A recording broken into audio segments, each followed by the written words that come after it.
किसान भाइयों, भरपूर रासायनिक खाद डालने के बाद भी जमीन की घटती पैदावार का मुख्य कारण है जमीन में ऑर्गेनिक मैटर की कमी होना। जब तक जमीन में ऑर्गेनिक मैटर नहीं होगा तब तक आप चाहे कितनी ही रासायनिक खाद डालें, फसल अच्छी नहीं होगी और हाँ, जमीन बंजर भी हो सकती है। इसलिए अपने खेतों में डालिए इंद्रधनुष खाद, जिसमें है भरपूर ऑर्गेनिक मैटर। इंद्रधनुष ऑर्गेनिक खाद से मेरे खेतों में होती है भरपूर फसल। सरकारी मान्यता प्राप्त इंद्रधनुष ऑर्गेनिक खाद जमीन में ऑर्गेनिक तत्व बढ़ाए, किसान को भरपूर पैदावार दिलाए। नमस्कार, मैं हूं अमित आर्य और आप देखना शुरू कर चुके हैं dasarknama.com। सड़कनामा की टीम आज मौजूद है हांसी शहर में। चुनावी माहौल यहाँ इस टाइम बीजेपी पूरा हांसी भगवा हो चुका है और बीजेपी की एक तरफा लहर है। हाँ जी, कुछ हांसी में विकास हुए हैं? हांसी में इस टाइम विकास कार्यों की एक लहर आ चुकी है। आप जिस रोड पे जाएंगे वो रोड पक्का बन रहा है। आप डिवाइडर का काम हो रहा है, अच्छी सफाई व्यवस्था का अब अच्छे से काम चल रहा है। क्या नाम है जी अपना? रामसरण। हाँ जी। तो हांसी से हुई। तो आज सीएम साहब आ रहे हैं। हाँ जी। तो क्या माहौल है यहाँ का? बहुत बढ़िया माहौल है जी। हम तो आने वाली सरकार में मोदी साहब और खट्टर साहब आने चाहिए, हमारी तो ये इच्छा है। कुछ काम हुए हैं? हाँ, खूब काम हुए हैं जी। अपराध की बात करें तो अपराध वगैरह में कुछ अंकुश लगा है? हाँ, फर्क है जी, फर्क है। हाँ, विनोद राणा जो है कांग्रेस से भाजपा में आए हैं। हाँ, पर उनके टाइम में तो कुछ नहीं हुआ था, लेकिन देखो अगर मतलब कुछ हो जाए तो क्या कहना। लेकिन मोदी साहब ने मतलब बहुत बढ़िया काम करे हैं। क्योंकि आपके विधायक जो यहाँ से है वो रेणुका बिश्नोई जी हैं, उन्होंने कुछ नहीं किया। भाई 67 और 71 की लड़ाई सीमा पर लड़ने के बाद धर्म सिंह ने नहीं सोचा था कि एक लड़ाई हांसी में भी लड़नी होगी। वो लड़ाई, वो हक की लड़ाई, ये मांग जो 6 साल से चल रही है हांसी को जिला बनाने की। जो पुराने फौजी है वो सभी बैठे हुए हैं, आइए उनसे बात करते हैं क्या उनका मुद्दा है, क्या उनकी बात है। जी, क्या नाम है आपका? धर्म सिंह फौजी जी। जी। मैं 1967 के अंदर जो है चाइना से बाहर आया था। 3 दिन देश के अंदर इमरजेंसी लगी थी।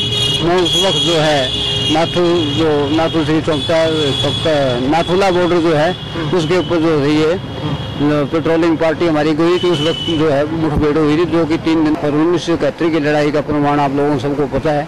करीब 96,000 सैनिकों को बांग्लादेश के अंदर हमने कैद किया था, जो कि यहाँ जो है टेम्परेरी जेड़ें बना करके रखा गया। उसके बाद समझौता, जो दुनिया का अपना समझौता है, उसके एवज में उनको छोड़ना पड़ा। ये मामला है।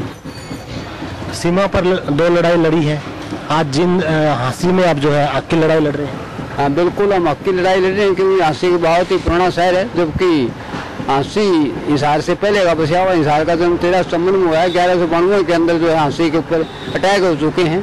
मोहम्मद गजनी ने यहाँ 1192 में पृथ्वीराज चौहान के ऊपर अटैक किया था, उसको बंदी बना के ले गया था। लेकिन उस वक्त भी ये जॉर्ज थॉमस के टाइम में भी ये जिला रहा, जो राजधानी बना, यहाँ पर सिक्के डाले जाते थे। इसके साथ अनदेखी की गई है, जो कि बहुत पहले जिला बनना चाहिए था। ये अब तक सरकार ने कोई सुन नहीं ली, इसलिए हम इसका पूरा गौरव जो इसको मिले हांसी को, इसलिए इसको जिला बनाने के लिए यहाँ पर 6 साल से बैठी हुई लगा था।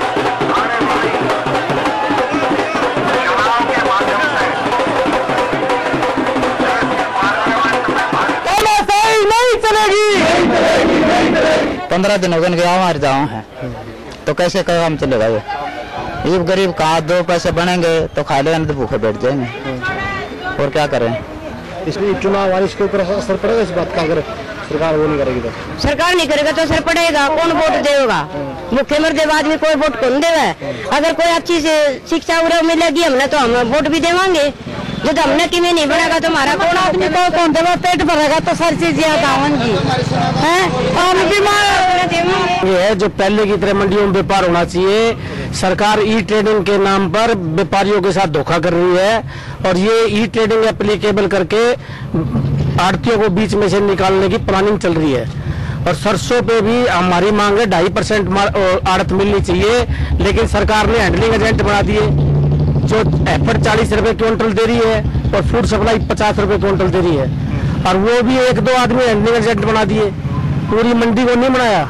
और कहीं 20 लाख रुपए सिक्योरिटी ले ली, कहीं 50 लाख रुपए सिक्योरिटी ले रही। सिर्फ ये हिसार डिस्ट्रिक्ट में और कहीं भी नहीं है। और हमारी हड़ताल तो पूरे प्रदेश में चल रही है। जब तक हमारा काम पहले की तरह सुचारू रूप से नहीं चलता तो ये हड़ताल निरंतर ऐसे ही रहेगी। और फिर भी अगर हमारी मांगे नहीं मानी जा रही तो 15 तारीख को करनाल में व्यापारी, मजदूर और किसानों की महारैली है। महारैली नहीं कहूँगा मैं, महारेला है। और उसमें सभी सरकार के विरोध करेंगे। और हम जो है, सरकार हमारी मांगे नहीं मांगती तो हम जो है आने वाले इलेक्शन में भी सरकार का विरोध करेंगे। इसका इलेक्शन में कुछ असर पड़ेगा? इलेक्शन में तो आप ये जो हम विरोध जता रहे हैं, व्यापारी वर्ग ज्यादातर इसी सरकार का हिमायती था, इसी सरकार का वोटर था। और आज ये जो आदन पूरी तरह नाराज करने के लिए जो आदन सरकार ही जिम्मेवार है। जो सरकार अपनी जो आदन ये इस किस्म की दमनकारी जो आदन और आड़तियों के कारोबार बंद करवाने की जो नीति लेके आ रही है, ये कोई नीति नहीं है। हरियाणा स्तर पे है ये आंदोलन, हंसी की बात नहीं है ये। और ये अधिकतर इन्हीं के समर्थक थे, या 90% जो व्यापारी वर्ग है।